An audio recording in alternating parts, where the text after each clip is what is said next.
Yeah, sorry about that. Coming to part two, I think part one ended where I was discussing what's this?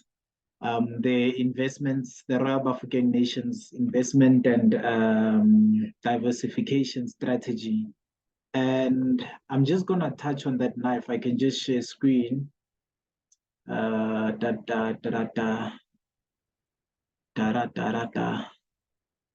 We were on MOGS, undermining oil and gas, right? And in essence, what was important for me for you to see up to now when it comes to the infrastructure as well as the mining oil and gas is that you see that they all have to do with the provision of basic services. So you're looking at solar, you're looking at wind, you're looking at water, you're looking at gas, oil and gas, and those are energy producers as well as provision of basic services in the form of water. And for me, that says visionary leadership because, and actually, I would like if you in the Royal Bafokeng Nation place, like livelihood, that area, or if you Tswana and you've been around that area, whatever, tell me if they get load shedding, tell me if they get water shedding, that sort of stuff. I don't expect they would. And the reason I don't expect they would is because of how heavily they're invested in energy. We then move forward and look at the rest of their portfolio. You'll see under property, they've got Growth Point, PBSA, Zenprop in the UK, Nappy Rock Castle, Big Yellow. So they've got actually quite a lot of listed investments. And this is actually even for the people that follow me on personal finance or investing, what have you. Whenever I speak about investing in shares, I always try and stress that you're investing in an underlying company.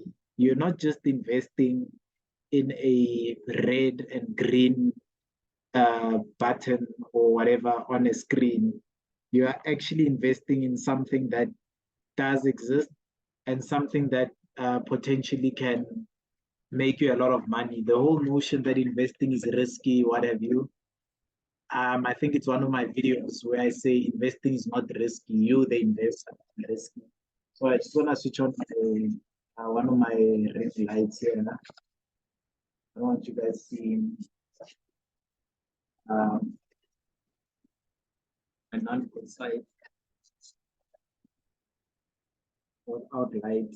And then jiggy jiggy, you guys are fetching me for and I can be at least.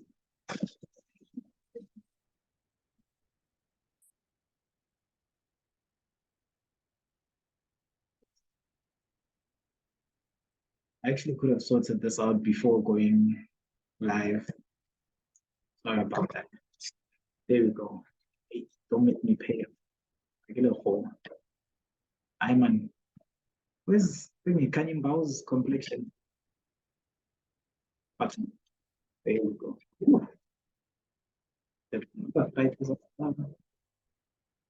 Very good. Yeah, not bad. Not bad. Just epilepsy. Sorry to the epileptic community. Pharmaceuticals, this game. This one for you ladies. Yeah, this game shareholder. It's not exactly my favorite share. I won't lie. I've looked at their numbers. I think they're horrible. Sorry, this game management. Maybe sponsor my channel. Then I'll speak nicely about you. But yeah, at least for me, they're putting their money where their mouths are, and they're putting their money where they know people like to shop, where people like to sort out their cosmetics and all of that stuff.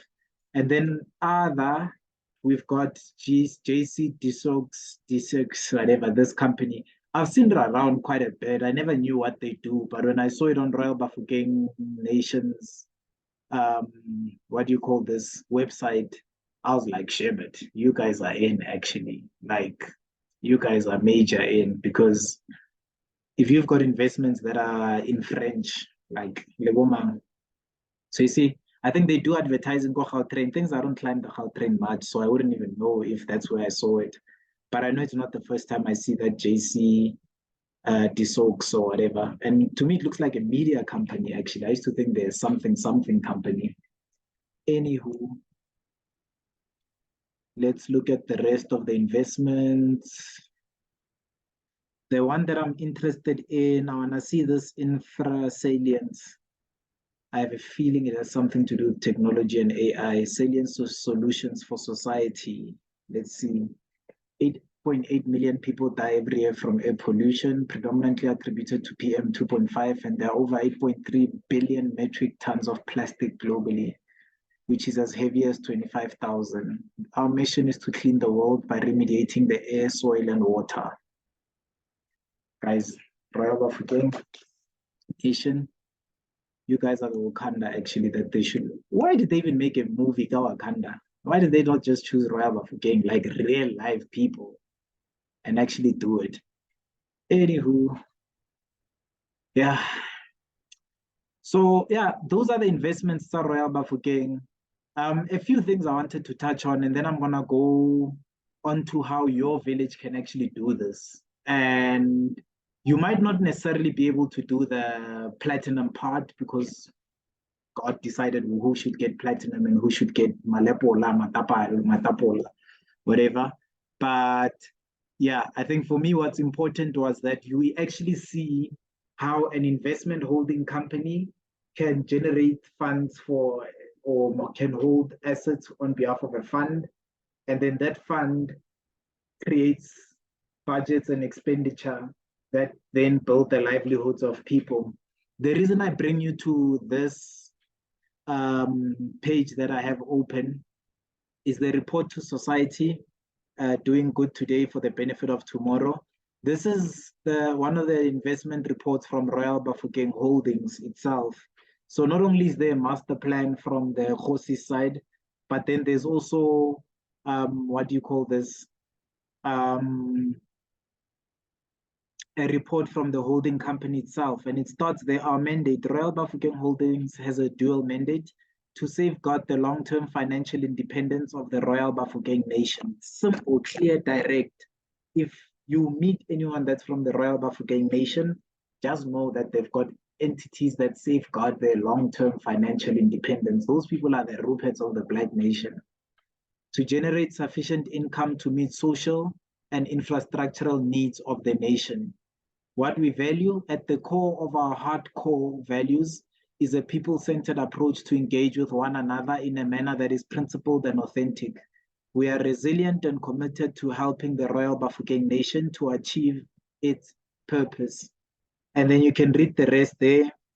RBH, now we're not talking about the investment fund of Royal Bafokeng, now we're talking about RBH itself. They've essentially got 29 billion rands in asset value. Or actually, we are talking about it. 33 employees. So that's a very lean machine.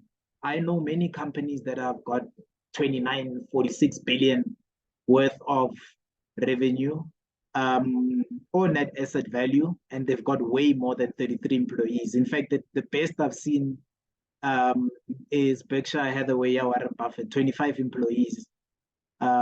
And then you see that they break down. They've got 20% in mining. Remember, they started at 90% in mining, 55% financial services, 7.83% telecommunications, 2% mining services, 6% property, 0.85% other, infrastructure, 3.75%, and then they're sitting on cash of 3.46% just out of interest sake. How much cash is that? 0.0346. That's R1 billion in cash. So the Royal Bafokeng Nation is sitting on R1 billion worth of cash, hardcore dollars. Yep. And they continue reporting. To date, they've paid 6.3 billion in billion with a BN in dividends. Some of their highlights over the last 15 years. This is where you will find them in the heart of Northwest province is the Royal Bafokeng Nation. In there by Rustenburg, just next to Rustenburg, and it's made of these 5 districts, 1, 2, 3, 4, 5. And then the capital is in Phokeng. As you guys can see there, Bumarang and them, where are they? I'm trying to show off for I've been there. Hey, I get it wrong. Yeah, don't come for me though. 5 regions consisting of 29 villages. Guys, it's nice to see formal information regarding villages. Like whichever way you cut it, whichever way you put it, whichever way you try and make it seem as if you are. But we would do that if we didn't have corrupt leaders. Yeah, we would do that if we stopped shooting Shaka Zulu. No shots fired. But yeah, you know. Um, and that's that, developing over the past few years will carry the company and the community it serves through the current cycle. I think Bo Leruo, Kosi Leruo don't get enough credit. Um, I think this is how much they've donated to Gift of the Givers as well as the Royal Bafokeng National Health Related Response. I think this was it during the strikes or during COVID-19? That was the COVID response. It's nice to see a village and villages giving. And then there's a nice quote there by the Khosi: land remains core to our identity. It is the link between our past, present, and future. It is also our land ownership that allowed us to craft a development strategy and to diversify our asset base over time. For those of you that are now thinking, hey, yeah, we want our land back. Let's develop a master plan. And I'm going to show you now how you can do it for yourself. I will use my village as an example because not everybody has got minerals. And you can read messages from the CEO, from the chairman of the board. Very interesting to note that they're both women. So they don't talk about women empowerment. They just do it and keep quiet. Yeah, investing for good. Yeah, you can read the community report. This was just another angle essentially from Royal Bafokeng Holdings now, not the strategy document for Royal Bafokeng Nation. CSR approach, you name it. Yeah, really, really impressive. I think what I would have wanted to confirm is if education is free because it still gnaws at me. Gnaws, like it eats at me. It's gnaws.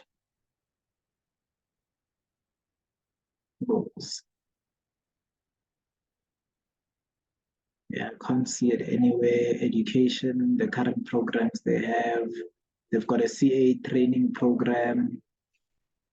We'll continue to support initiatives that focus on both personal development and academic performance as part of efforts to improve thing. I think in the comment section, if you grew up in the Royal Bafokeng nation, I think it would be nice to get a shout out or to hear from you what it's like. As I said, I can't imagine giving birth to kids and they're born into such a community. Like what the hell that does for your sense of purpose, belonging, sense of security, you know. They've got karate, Royal Bafokeng Sports, karate, they've got football, they've got athletics, netball, rugby, if you name it. It's the priority sports code. Banazo, guys. Look at that, the Royal Queen's Football Club. And says it's owned by Tsepang Kumalo. She understands the value of sports and doors it can open, having completed a tertiary education through a netball scholarship. Tsepang also understands the role sports can play in creating transformational social change and believes it can contribute to the overall well-being of the Royal Bafokeng nation. People are working for their nations. I know there was one chap, Penuel, shout out. People had me for saying that I'm okay with him leaving the Zulu nation because he says he doesn't see value in it. Wala, wala, wala, wala. And there you have it. There's a whole other nation that actually is creating value for its people. And I don't think it's a parasitic relationship, but I think for the skills that some people possess and for the what's this um, for the ingenuity that some people have, for the nonsense that young professionals go through in corporate, that sort of thing. I think it is sometimes fair to just be able to say that, listen, I am looking for a place where I can thing where I can contribute my skills and basically be a positive force within my community. And a lot of that, I say, the Western or Eurocentric, I don't know what lifestyle doesn't afford us that. You know, you find yourself in a flat, 25, 26, 27, you middle management, lower management, you've just finished your articles, you've just finished your internship, you're making enough to get a different color bank card, but there's nothing that actually says you're part of an ecosystem and or nothing that says that you're working towards something greater than just yourself. But even that, nothing that says that your skills are contributing to this sort of community. Kumbaya. I continue with finance. Um, I'm now going to share my whiteboard, and this is where I'm actually going to talk about the village economy and what can be done in a village. And hopefully, I'm not too long with this one because I wouldn't like to actually take that thing. For those of you wondering, I've got an hour class. So every time an hour is finished, I flip it over without needing to look at my watch. And then I know that an hour has gone by. So this was my initial attempt at drawing the houses in my village, and you can see it was quite a failure. And most improved award. Ta-da, ta-da-da-da-da. Do you like it? That's my village, basically. This is not the whole village, by the way. I just drew my blog as I could remember it from my own house's perspective. And I could even add some other parts. I'll show you, for example, it's my village. I grew up in it. Believe me that I know it. But if you care, somewhere around there, there's a shop. At one point, my uncle owned that shop. Actually, I need to move this a bit down because the shop was actually much more like there, because the road would run right way all the way through. It just would curve up a bit. Now it says cows, no shop. That is there. And then there would be homes. One of my best friend's homes is roundabout over here. I'm basically just doing all of this to show you what I went through while I was drawing this so that you can appreciate how much effort I took drawing this. So that's one of my BF. And interestingly, that was also my mom's BFF's home. Shout out, mom. Yeah.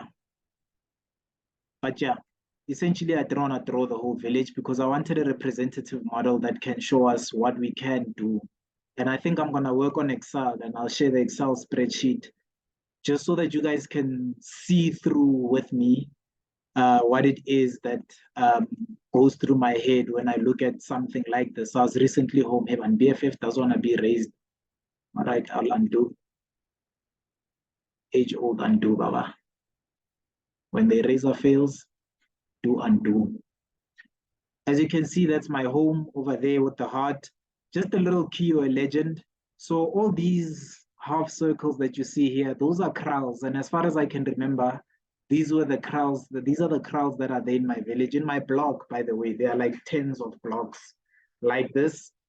And if you see, I call it the Mokhaila block, yes. And because, so this is our home on the right. So my grandfather built this, my grandfather and grandmother. On the right is his brother who lives there, and it previously used to belong to his parents. And to the right of him is his sister that lives there. In the back opposite, go diagonal, these are cousins. And also, what is it? Yeah, the other diagonal, I think these are cousins. And then the back there, I think this house and that house are cousins. So basically, this is like when I'm home, this is like my home. These are family. So these blue blocks, solid blue blocks, are the houses or structures, more or less what they look like. Some have got rendezvous. We used to have a rendezvous, demolished it. I don't know why. I'm older now. And yeah, the number in there indicates the number of cows that each household has got. And so, oh, and these squiggly lines, actually got asked that yesterday. What are these dots? What are these squiggly lines? This is essentially mealies or pumpkins or some form of edible food that gets planted there. And actually, I want to just fetch a pumpkin outside. My grandmother gave it to me. So I want to show off. And the reason I want to show off, as I said, I'm going to show you how you can do this. The Royal Bafokeng model in your village. So I also want to show you what some of these things mean. And we're going to talk about compounding and we're going to talk about more finance. So just bear with me.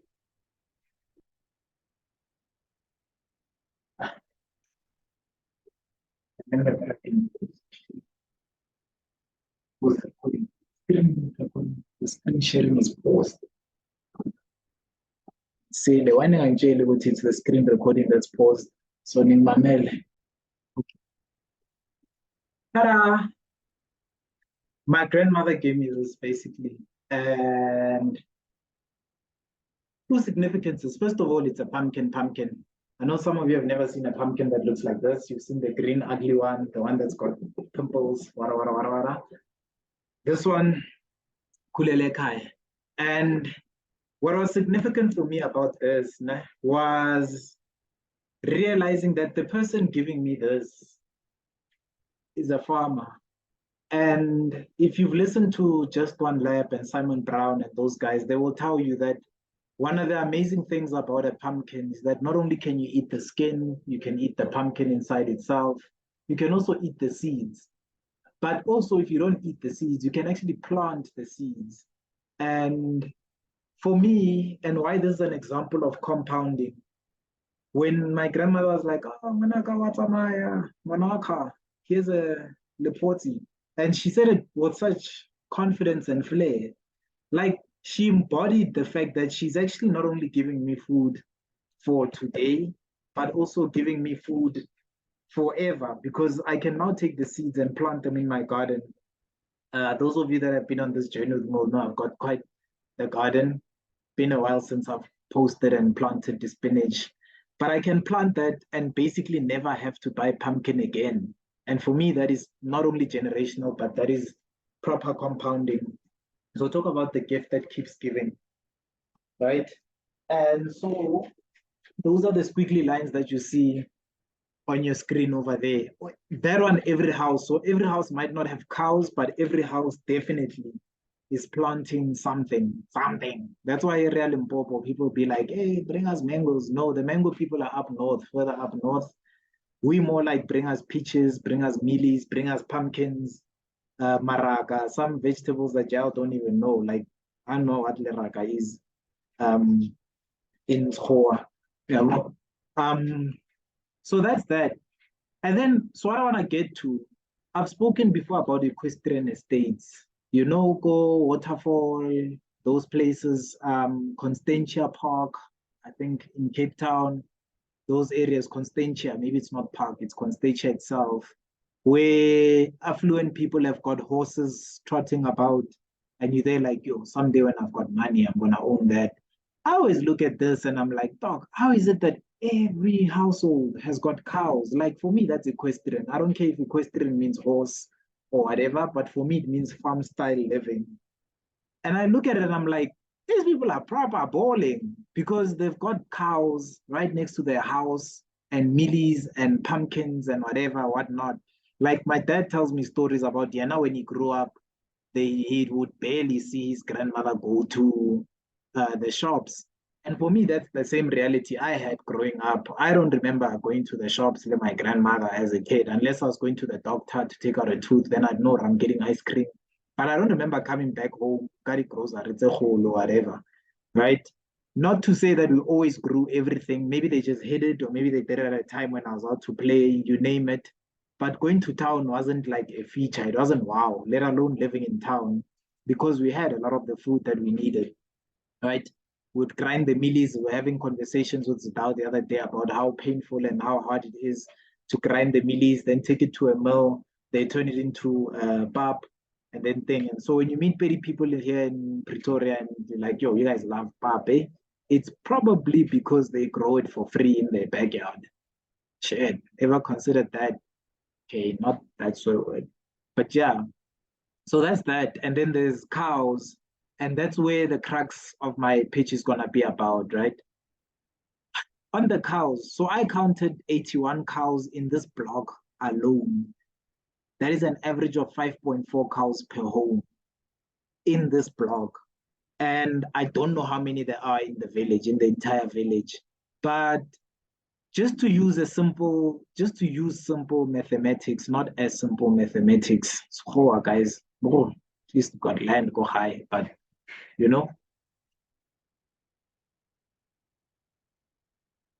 if you ask what's the value of a cow, and those of you that have seen that I've paid off my car, I actually equate it to cows. I put the value at about 8,000 rand for a cow. I've heard some people say 10,000. I've heard other people say 7,000. I've heard it varies depending on whether it's winter or December, that sort of thing. So I'm comfortably going to work with 8,000 rand. It's a comfortable middle for me. And you can imagine that if we've got 81 cows in this block alone, we've essentially got, if I say 81, no, I said I'm going to work on Excel. Now here I am busy hitting the calculator and I'm not even sharing screen at that point. Let me switch on Excel. And I hope this part is going to be very quick because I don't want it to be some complicated something that we then don't know how to work with it from here. So as you can see, it's a blank Excel sheet that I'm working with. I'm just going to copy that picture of my village, and that's simply because I love seeing my village, and then bring it over to the Excel there. Copy and then paste it in the Excel just so that it's still on my screen and I can continue to have my inspiration. I've got music playing in the background, Ludovico and Nari. This was sharp. So we say one cow is 8,000 rand, right? Therefore, 81 cows is that times 81. Because I put the R as an R. Okay. I'm gonna do that and make it currency. Excel experts don't laugh at me. Okay, I don't know why the currency is dollar. Like, I don't want to work in dollars anymore. No, guys, I'm not joining Brexit. I just don't want to work in dollars. Where's custom? Where's the rent? Aye, oh, ZAR. If you didn't know what ZAR means, guys, it's not a club that Kenny Kunene owns. It's our currency. ZAR. You knew. And then this thing writes ZAR, like Excel. Give it a R. Anyway, if you did economics, you would know that this 648,000, if we use the multiplier, we essentially can calculate what we can call the potential GDP of my village. But in this case, it's of my block, not of my village. And that's because I've only worked with the 15 homes that you see in front of me here. So I'm going to say equals 648,000 divide by 0.025. And again, 0.025 is a common multiplier amount that is used. To be conservative, we can use 5%, but you'll see why for now I'm just working with actuals. And then I will adjust later on to be more conservative. We essentially have got a GDP of, and I'm gonna put comma styles so that I don't embarrass myself, of 26 million between the 15 of us here. And I didn't even draw these because actually, quite frankly, I don't remember ever going to the street. Or if I did go to the street, I've got pictorial memory. Like I remember in chunks of where things are. So I didn't want to butcher this and then we're overstating the numbers. But back to this, we've got a 26 million rand economy in basically the 15 of us here, the 15 families that are here. And what can you do with 26 million rands? Well, maybe we can have free education for us as a family. Or maybe we can have pre-approved loans for us as a family if we want to build homes in Gauteng. And that also touches on some of the things that actually irk me. Like if you go to the bank, I think except iThala Bank, and I probably should have gone through iThala Bank before this recording, but I wouldn't mind going through it after this. But I don't want to keep on. I don't want to keep on prolonging this thing so long, adding more things. But the idea with that, the iThala conversation, they're the only people that I know that actually value properties emakhaya and actually lend on them. If I speak to APSA about lending on my grandmother's house, which is generational wealth, and I know it's going nowhere because I've got aunts, I've got uncles, we're not planning on selling it anytime. They would say that no, it doesn't have a value because nobody is willing to sell their property. And I understand that, but if you've ever done property shopping in like Paarl or Stellenbosch or Waterkloof, you'd also know that they very seldom sell. In fact, they probably sell just to close family members, but the houses are valued at, my God, an arm and a leg. And that is where we talk about unlocking property rights. Hore, the fact that it's in a village, because I know the other, what do you call it, rebuttal that we get is that no, but you can't own land in the village. The land belongs to the king. It's called right of tenure. That's what it's called.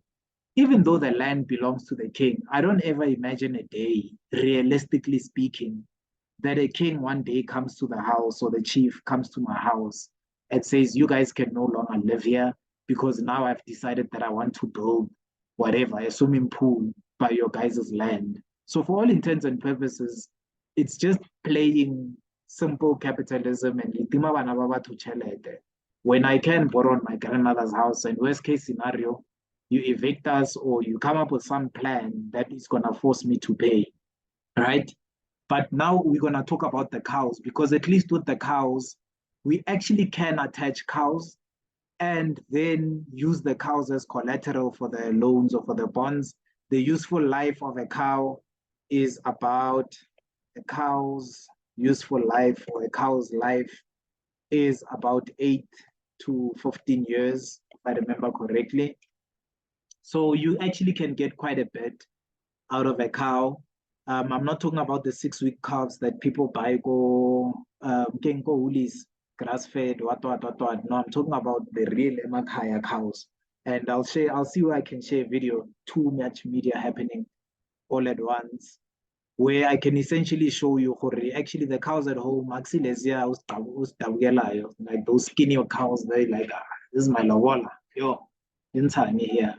It's actually nice, proper, comfortable cows. They're not as fat as Anton's cows, but we're good. So what I'm just gonna do to this multiplier number so that I don't continue working with 26 million, I'm just gonna multiply it by 0.2, which is 20%, right? And the reason I do that is so that I can say to you that, okay, it's fine. Maybe we can't get 26 million worth of funding or cash or whatever, but even at 20%. So in other words, out of the 10 cows that we have at home, we are willing to give 2 away should whatever program we're working on fail. Lana Gumzala, where they've got 5 cows, they will give 1 away. Here, where they've got 12, they will give away 2.4 cows. So maybe 2 cows and a goat. But what's important for me is that the bank can see that we're good for it. And if you go through the whole village, you will see that it is a culture to own cows. It's not like Respeciale or Richie or we're trying to do something. It's just a fact. For for us to see you that you're serious about this life thing, we will see it in the fact that you've got cows. And the Zulu say what cows. Finally, Zulus, we vindicate you in this video. Baba. So for me, with 5 million rands, if literally we can go to the 15 houses and we say, let's sign a co-contract that says that the bank must borrow us 5,184,000. For that 5,184,000, we're going to build a school, or we're going to actually pay for education of any child that passes matric with 5 distinctions, or we're going to invest in mines. For example, as I said, this is not a mining community. We just have cows and hardworking people. or hardworking people in Gauteng that bring money home and that money buys cows, you name it, whichever way you put it, we don't have mineral resources. Right? 5 million can do quite a bit. And if, as I said, we fail to generate a return or to meet loan repayment amounts, then the cows are there for you to sell, to take and sell to a butcher. Now, hypothetically, let's say in my village there's 200 homes, right? And this model can be carried out for 200. So I say equals 81 cows multiply by 200 divide by 15. So just to say if this plays out, is it 200 times that I'm implying? That's a tough one. That's why it's not going. Yeah, multiply by 281 cows, multiply by 200 homes divided by 15 homes, what we have. Essentially, there's hypothetically 1,080 cows in my village. And of that 1,080, that is basically times. That is basically 8.6 million worth of cows that we factually have or factually empirically have in my village. And if we apply the multiplier to that, and this time I'm going to use a conservative multiplier because I'm already extrapolating, we essentially have got, it's divide by 0.05. So I'm actually doubling the multiplier with our growth rate, 172 million that we can raise as a village, as an entire village. I think our population is like 5,000 of us. We can raise 182 million. And if I say equals that multiplied by 20%, at worst, Banka, borrow us 35 million so that we can do something with our village. And I'm saying with that 35 million, we buy mining shares. We actually open, like now, got mills, actually open up a mill for making maize meal and sell it to our fellow brothers in Gauteng that we know are eating mealie meal with Nando's and stuff, pap with Nando's. Yeah, and then we can sell that to them. We know that we've got a defined customer, what have you. But basically, we can unlock multiplier at 20%. And it's the same here though. Again, Excel experts, let's go and judge. Nah. I'm gonna bold underline, I'm gonna bold underline, just so that we can see the numbers that I've been working with. And that's basically how much of an economy I think a village that has got not too many cows, just enough cows can raise. Every time I literally walk around in my village, I literally look at people's mashaka, also called isbaya, kral. I was looking for the English/Afrikaans word. I'm sure kral is not English. I've never heard an English person go, yeah, the cows are in the kraal. I think it's kind of Jesus was born in a manger, but a manger is that thing. It's called a stable, but stables are for horses nowadays. And hence I say to you, for me, this is an equestrian estate. Now we can't even use stable for our cows because people are gonna think we have horses at home. Kante, that's the English word for stable. My sister, if you're watching this, leshaka ke stable ka. When you get to work, be like, we have a stable at home. They're gonna think you have horses. Yeah, and that's that, guys. As I said, I don't want to make this too long. What we can do with 34, 35 million, look, it's beyond what I'm willing to discuss here. I think having discussed the Royal Bafokeng model and having discussed how a village without resources can basically leverage the cows that they have. And the thing about cows is that for as long as you've got grazing land, which we've got more than plenty of all over the country, you don't even need to be resource rich. You don't even need anything. Literally every 8,000 rand that you have, And I do that to, I think, to people's annoyance, where if I have to spend money, I've actually started making it into a cow equivalent. So you're asking me to pay a cow to fix my car light, and the car is still moving grand. Eh?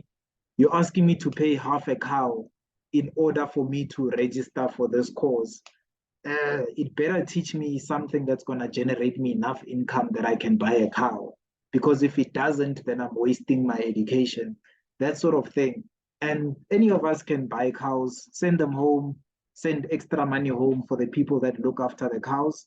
But banks outside of iThala do the right thing and start actually financing cows, guys, livestock. Like people do look after their livestock. Like I can't even believe I have to plead for this. Like just recognize us, respect us. Like Joe, you know. I think on that note, I'm not gonna close and leave. On that note, I'm just gonna quickly open up iThala Bank because I actually would like to see what they deal with, so that when I leave here, let me start with iThala Bank shareholding. Integrated report is there as well. We've been through this before. How to read? Oh my God, it's in Zulu. Imbogodo iyazenzela, inkunzi isematholeni, abantwana bethu. Oh, all right. So there's tenders, or is that CSI? Yeah, CSI projects. Because I used Limpopo and Botswana as an example, I'm just gonna act like I can't read Zulu, but I think I did quite well there. And I'm actually looking for, I've told you guys before that if you want to analyze any business, you want to look for investor relations. Okay, let me start with about us, actually. Because now it's in investor mode. How can I buy shares in iThala? Hi, lady. I hope you're from the rural areas. Look at that. They actually do rural lending. I should check if they do take. As the iThala Development Finance Corporation, we manage fully integrated business activities that provide a range of financial and property services throughout KwaZulu-Natal. Our mandate is to promote development in the province. Also, this is for the Zulu people. So like we've looked at the Royal Bafokeng Nation, iThala Bank, shout out Zulus. You guys are not just shooting Shaka Zulu and commenting Gabo Nomza Mombata. You guys are actually running what do you call it, finance institutions. And I think an interesting one on this one, I lobbied hard for a black bank. I think when Ntabeleng was doing it, shout out Ntabeleng. And I still defend it to this day. But I think just the point of correction for myself out loud, it wouldn't have been the first bank. African Bank was actually the first black bank, started by Ntate Sam Motsunyane, and he's still alive. You actually can visit him. I think on Namu Skral, if I'm not sure, if I'm not wrong, or if I'm sure, Namu Skral. If I'm not sure, then I don't know where he lives. You can buy his biography and read how basically they went. I think they studied the models in the US and then decided how can they build their own black bank. Long story short, it got bought by other people, and then those people bankrupted it and then blamed other people. Yeah.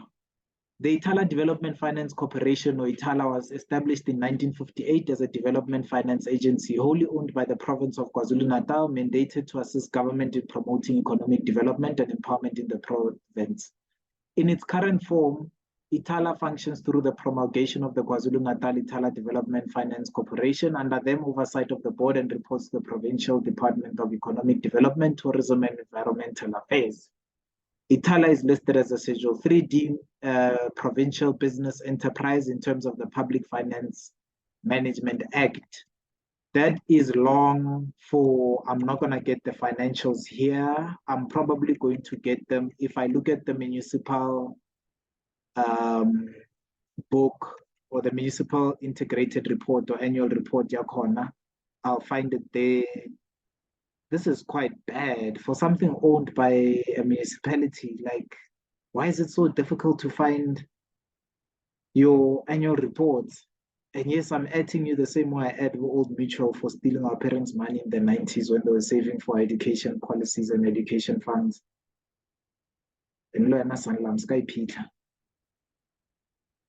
Okay, we'll just have to look at pictures because clearly we can't read financial statements.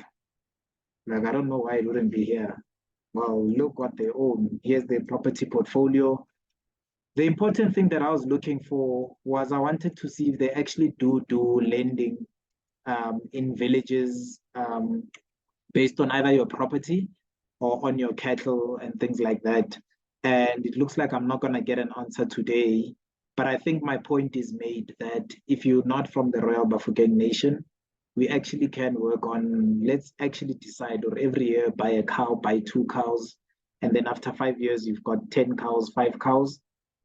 Come up with a financial product. We've got actuaries. Our friends are actuaries. I actually took an actuary friend to court the other day. Sorry, Tepo. I don't mean to make you famous in that way. I think he's a phenomenal actuary. I think let's apply our minds to developing ourselves. If you want my 2 cents, I don't think our solutions lie in politics. Participate, vote EFF, vote ANC, vote DA, vote whatever.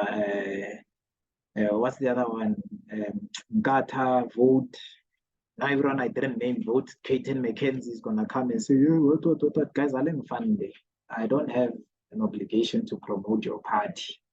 Vote for them and then apply for a job so that you can try and use your skills in to support the government that you voted in.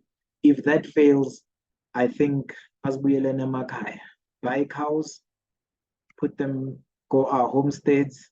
Those that are fighting for land, please continue. Those of us that actually do have land, even if it belongs to our king, we recognize our kings. We want to be under their leadership. They're the custodians of our culture. Let's buy cows. Let's then design financial products that can be borrowed against. Let's see if we can develop butcheries that can say that they will buy our cows if ever we wanted to urgently sell 100 cows, for example, to make good on a loan that we borrowed from the bank. Let's do that. And then I think, and then basically start building economies. Let's start taking risks, guys. And if you lose your grandfather's 1 or 2 cows, I know my grandfather won't particularly mind. He's late, but I think that's what he worked hard for. I hope that's what he worked hard for, so that I can have generational wealth and have the ability to take risks in this day and age after having spent so much money getting educated. The last thing that I think they would want me to do is sit in a cubicle scared to take risks. That's that for me. What's left? The topic that's left is the big unanswered questions in finance. I'm not going to do that today. And the reason is quite simple. They are deep, intense topics.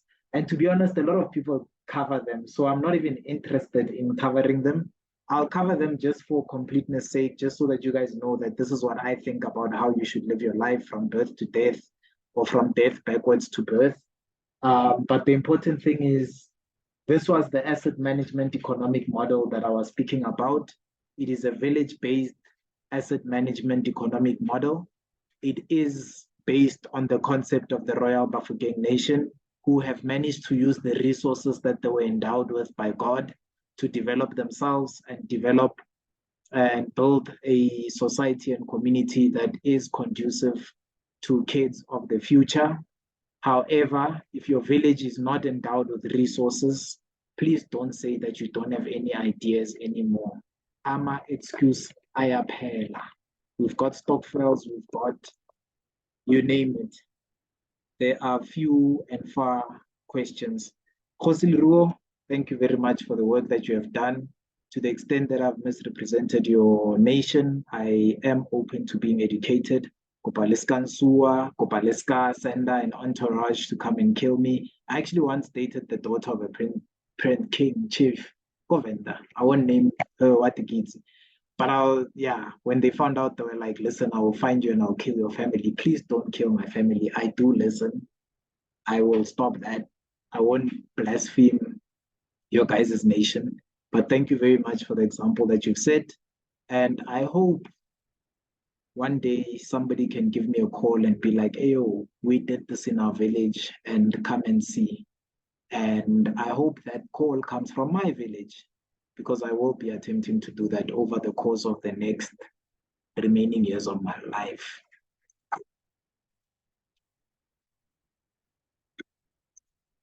I just want to display the Excel spreadsheet for the last time to say to my village, I'll post pictures of my village. You guys can see it. Um, it's not a well-off village at all. Manyapie village in Limpopo. I'll call it the Mohaila block. That's my mom's maiden surname. This is what we are capable of. If you guys are seeing this, please know your cows have got value. Your cows have got the potential to build us into something. Like 35 million. If you've got 35 meter, we've got cows, guys. Bula Buchari. We've got the cows, borrow us 35M, and let us build something for ourselves in our village.